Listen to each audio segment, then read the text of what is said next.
नमस्कार। आज बात करते हैं महाराष्ट्र में क्या हो रहा है और कौन सही है कौन गलत है। मैं इसमें बहुत टिप्पणी नहीं करूंगा, लेकिन जो बातें शायद मैंने 2.5 साल पहले वीडियो बनाया होगा, मुझे याद नहीं, चैनल में देखना पड़ेगा, या नहीं बनाया होगा, पर लोग अपने दोस्तों को ज़रूर कहा था। और आज समय है तो वीडियो के माध्यम से सबको बताने की कोशिश कर रहा हूँ कि ये माजरा क्या है।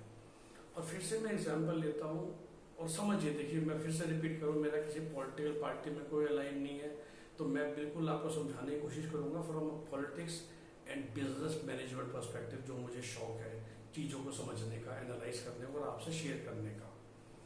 तो जब भी हम बात करते हैं ना कि भाई शिवसेना और एनसीपी का अलायंस अनहोली था या अननेचुरल था, तो हमेशा लोग बात करते हैं बीजेपी ने भी तो किया था पीडीपी के साथ, वो भी देखिए अननेचुरल था। शायद नीतीश कुमार और लालू जी का भी अननेचुरल था, क्योंकि हिस्टोरिकली अभी नेचुरल और अननेचुरल क्या है। देखिए, बीजेपी तो so called non secular party है, तो जो भी बीजेपी के साथ खड़ा है वो थोड़ा सा अननेचुरल हो गया, राइट, ब्रॉडली।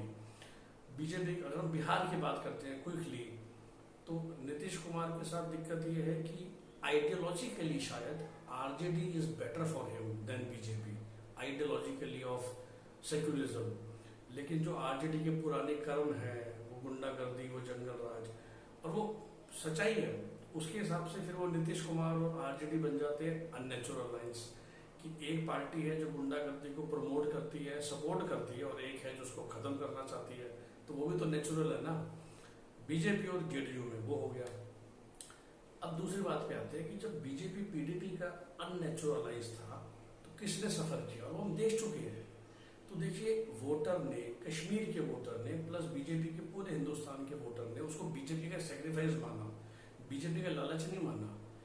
उसके दो वजह हैं, एक तो बीजेपी ने पोजीशन ठीक करी, और दूसरा देखिए बीजेपी पास तो ऑलरेडी सेंट्रल गवर्नमेंट और 10-12 स्टेट या 20 स्टेटों में सरकार थी। तो बीजेपी के लिए बहुत आसान है ये समझाना, और ये सच्चाई भी है कि जम्मू कश्मीर में सत्ता का हमें कोई बहुत लालच नहीं था कि हम कौन सा सत्ता के लिए मरे जा रहे हैं। आधे हिंदुस्तान पे राज कर रहे हैं, केंद्र पे राज कर रहे हैं, तो ना पैसे की कमी है ना पावर की। हमने जम्मू कश्मीर में इसलिए समझौता किया पीडीपी के साथ ताकि हम एक गवर्नमेंट दें और एक आखिरी कोशिश करें डेमोक्रेटिक वे से जम्मू कश्मीर को सुधारने की। और जब वो नहीं कर पाए तभी वो फिर अब राष्ट्रपति शासन लागू करके 370 वगैरह वगैरह हटाया गया। तो पूरी कहानी है जो बनती है। महाराष्ट्र में क्या दिक्कत है, तो BJP is actually gained with that alliance. Maharashtra में भी जो ये विकास अघाड़ी बना, सबसे फायदा हुआ एनसीपी को। देखिए, एनसीपी जैसी पार्टी, इंटरनेशनल लोकदल जैसी party, for that matter JJP जैसी पार्टी, ये पॉलिटिकल पार्टी सर्वाइव करती है पावर पे। इनके जो कार्यकर्ता होते हैं उनके काम होते हैं, और तभी वो पार्टी के लिए काम करते हैं। They don't have a natural cadre, dedicated cadre like BJP और सीपीएम, जो बिना किसी मतलब के काम करते हैं। शिवसैनिक भी बिना मतलब के काम करते हैं, बड़े पागल होते हैं। अब इस अलायंस में सबसे ज्यादा फायदा हुआ एनसीपी को, ये मैं 2.5 साल से कह रहा हूँ, क्योंकि उनको तो पावर चाहिए थी, वो मिल गई। और एनसीपी ने ऐसा प्रोजेक्ट करा है महाराष्ट्र में, कांग्रेस ने भी, पर कांग्रेस तो आजकल बढ़ती जा रही है, कि देखो हमने कुर्बानी दी है बीजेपी को हटाने के लिए शिवसेना के साथ लग के, और शिवसेना को हमने मेलो डाउन कर दिया, हमने शिवसेना को एजेंडा को खत्म कर दिया। शिवसेना एक भी हिंदुत्व का एजेंडा नहीं लागू कर पाई, कोई भी हमने उनको नॉन सेकुलर काम नहीं करने दिया, प्लस हम आप सबके लिए हेल्प कर रहे हैं, आप सबका काम कर पा रहे हैं पावर में आके। तो एनसीपी की तो बहुत अच्छी स्टोरी चल रही है सड़कों पे, कांग्रेस की भी चल रही है, लेकिन कांग्रेस की स्टोरी तो खुद ही नहीं उनके समझ में आ रही, मैं बार बार एनसीपी का नाम ले रहा हूँ। आप समझ रहे हैं, तो एनसीपी एक बहुत अच्छी कहानी बोल पा रही है अपने वोटर्स को, कार्यकर्ता को, कि हमने जब एक शिवसेना जैसी कट्टर पार्टी के साथ समझौता किया, हमने बीजेपी को बाहर कर दिया, हमने शिवसेना को दबा के रखा हुआ है, हमने बल्कि शिवसेना जैसी पार्टी को ठंडा कर दिया, एक भी उनको हिंदू एजेंडे पे काम नहीं करने दिया, और हम तो अपना काम करवा रहे हैं, अपनी मिनिस्ट्रियाँ चला रहे हैं, अपने वोटर्स के लिए, अपनी जनता के लिए काम कर रहे हैं, है कि नहीं? आप खुद ही सोचिए। तो एनसीपी का परसेप्शन बहुत अच्छा जा रहा है, कांग्रेस का ठीक ठाक जा रहा है, शिवसेना का परसेप्शन क्या जा रहा है? आपका नेचुरल अलायंस था बीजेपी, आपने उसी के साथ लड़के चुनाव लड़ा था, सीएम की पोजीशन पता नहीं कमिट की गई थी या नहीं की गई थी, आपने बीजेपी छोड़ के इनको कर लिया, ठीक है।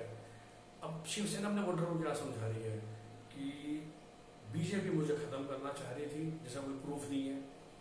एनसीपी के साथ मैं जुड़ गया, मैंने अपनी आइडियोलॉजी को मेलो डाउन कर दिया। मैंने कोई भी 2.5 साल में हिंदुत्व वाला काम नहीं करा, मतलब ये सवाल के लिए भी ठीक से भारत रत्न नहीं मांग पाया, कुछ भी मैं ऐसा काम नहीं कर पा रहा। और डेफिनेटली सड़कों पे, जैसा कि एकनाथ शिंदे कह रहा है कि लोकल लेवल पे एनसीपी की ज़्यादा चल रही है हमसे, तो हम तो हर जगह से मर रहे हैं और हमारे कार्यकर्ता जैसे कहते हैं हम पे थू थू कर रहे हैं, ये सच्चाई है। थोड़ा सा मैं इस वीडियो के माध्यम से ना आप लोगों को वो समझाता हूँ, क्योंकि मोस्ट ऑफ द व्यूअर्स जो खासकर इन चैनल्स को देखते हैं हम सब शहरी लोग हैं, और जो इवन मीडिया में भी आते हैं, जर्नलिस्ट आते हैं, किसने गांव में देखा भी है तो 2 दिन के टूर पे देखे। हम बात कर रहे हैं जो गांव में रहते हैं या जो गांव में कम से कम 1 साल रहे। देखिए इंडिया की रूरल इकोनॉमी या रूरल वर्ल्ड कैसे चलता है। डेफिनेटली वो गरीबी होते हैं, पॉवर्टी स्टिकर होते हैं। अब वहाँ पर क्या होता है कि मनरेगा के अंदर आपको काम देना है, इतना काम है ही नहीं कि जो भी काम मांगता है वो काम दे दो, ठीक है। उसको मोदी का फेलियर मानने पूरा, उस पॉइंट को छोड़िए, बट सच्चाई तो यही है ना कि हर इंसान जो काम करना चाहता है उसके लिए काम नहीं है हिंदुस्तान में। अब क्या होता है रूरल लेवल पे कि अगर मेरे पास सरपंच के पास जैसे बोलते 100 जनों का काम आया, तो चाहे वो 100 जनों का इक्वली बांट रहा है या वो 100 जनों के काम में उसको ज़्यादा फेवर कर रहा है जो अक्लेम्ड एनसीपी का कार्यकर्ता है या शिवसेना या कांग्रेस का। ये होती है असली पॉलिटिक्स। एकनाथ शिंदे ये समझाना चाह रहे हैं कि भाई जिस एरिया में हमारा भी एमएलए है वहाँ पर ये जो मनरेगा के अंतर्गत काम दिया जा रहा है वो तो एनसीपी के कार्यकर्ता को दिया जा रहा है, उसकी दिहाड़ी लग रही है। जब 2 लोगों में झगड़ा हो जाता है और वो थाने जाते हैं तो थानेदार तो एनसीपी के कार्यकर्ता की सुन रहा है, शिवसेना के कार्यकर्ता की सुन ही नहीं रहा है, जबकि वो शिवसेना के एमएलए का एरिया है। ये सब भी सच्चाई है।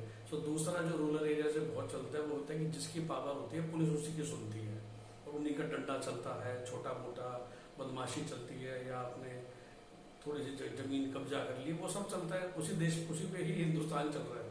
फसलों की खरीदी हम सभी जानते हैं कि एमएसपी पे सारी फसलों खरीदी जाती है, तो किस किसान की फसल खरीदी जाएगी, किसकी नहीं खरीदी जाएगी, ये भी डिपेंड करता है कि आप किस पार्टी से जुड़े हुए हैं।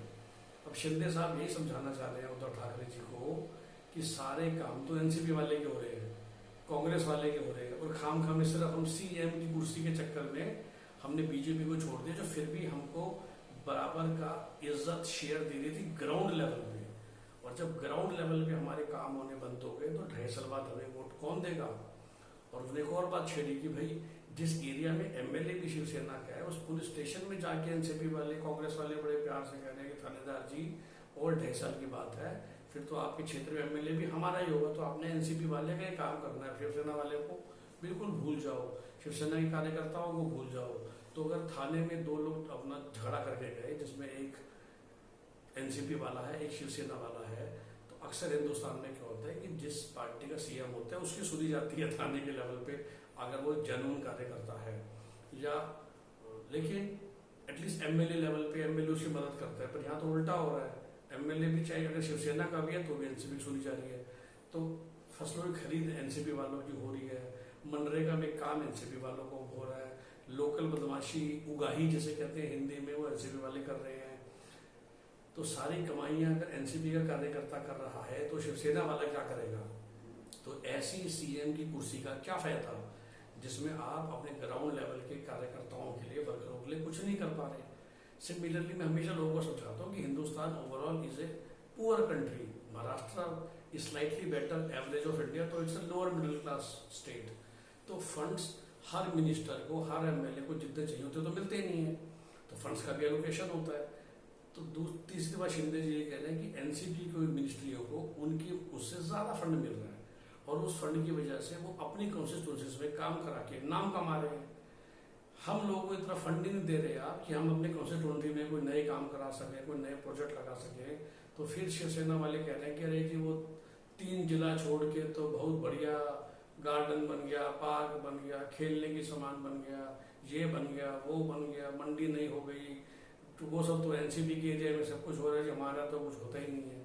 तो ये सब होता है ग्राउंड लेवल की बात है जो शिंदे एंड ग्रुप उद्धव जी को समझा रहे थे काफी टाइम से कि असली जड़ें ऐसे खुदती हैं और हमें अपने वोटर के पास जाना मुश्किल होता जा रहा है। लेकिन शिंदे के फेवर में एक चीज बड़ी क्लियर है, सीएम तो वो अभी भी नहीं बनने वाला। तो जब वो सीएम बनने नहीं वाला, इसको आप दूसरे तरीके से सोचिए। ये सब झमेला करके शिंदे को क्या, देखिए सिंधिया जी का बहुत क्लियर था ना, उनको पता था कि अगले 8 साल तक मोदी जी 10 साल तक नहीं हिलने वाले, महाराष्ट्र में कमलनाथ जी नहीं हिलने वाले कांग्रेस की तरफ से, तो he will never be A CM, never be central minister. He wanted that power. तो ठीक है, उसको मालूम था कि अगर मैं ये स्टेप लेता हूँ तो मेरे बंदे मध्य प्रदेश में सेटल होते हैं और मैं केंद्र में सेटल होता हूँ, जो हम सब ने देखा हुआ है। या एक लोकल लेवल पे जब जेडीएस के या कर्नाटक के एमएलए ने रिजाइन करा तो उनको मालूम था कि उनको ये मिलने वाला है बीजेपी में जाकर। लेकिन आप शिंदे जी की तरफ से देखिए, he was already a senior minister, उनका बेटा एमपी है, he must be in spite of all this problems, एक पर्सनल लेवल पे तो उन्हें सारा माल पानी मिल ही रहा होगा, वो काफी कमाई चुके हैं 60 साल की उम्र में। उन्होंने स्टेप क्यों लिया? It is actually for the survival, future survival of him may be also, plus other Shiv Sena people and Shiv Sena as a party. मतलब I am trying to tell you कि भाई वो तो राइट नाउ बहुत कंफर्टेबल पोजीशन में थे।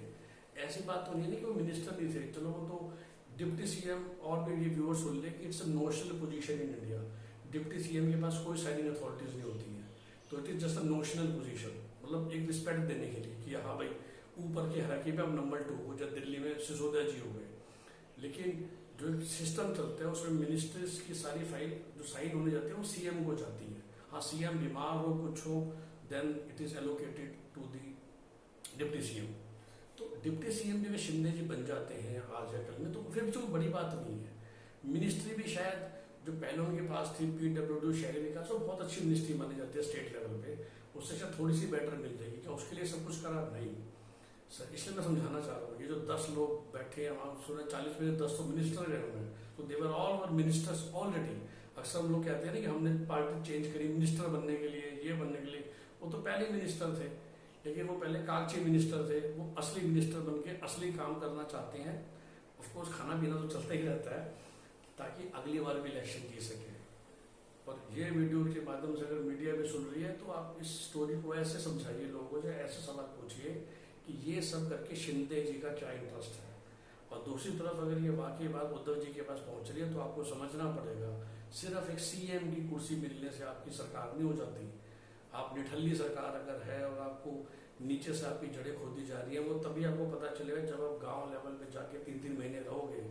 प्रॉब्लम ये है कि शिवसेना की जितने भी जो टॉप के 5-6 लोग हैं जो आपको टीवी में नजर आते हैं, वो सब के सब तो एमएलसी और राज्यसभा है, खुद तो कभी किसी चुनाव में लड़ा ही नहीं, कोई कॉन्स्टिट्यूंसी से बिलोंग नहीं करता, उनको पता ही नहीं है कि देहात में क्या हो रहा है, गांव साइड पे क्या हो रहा है।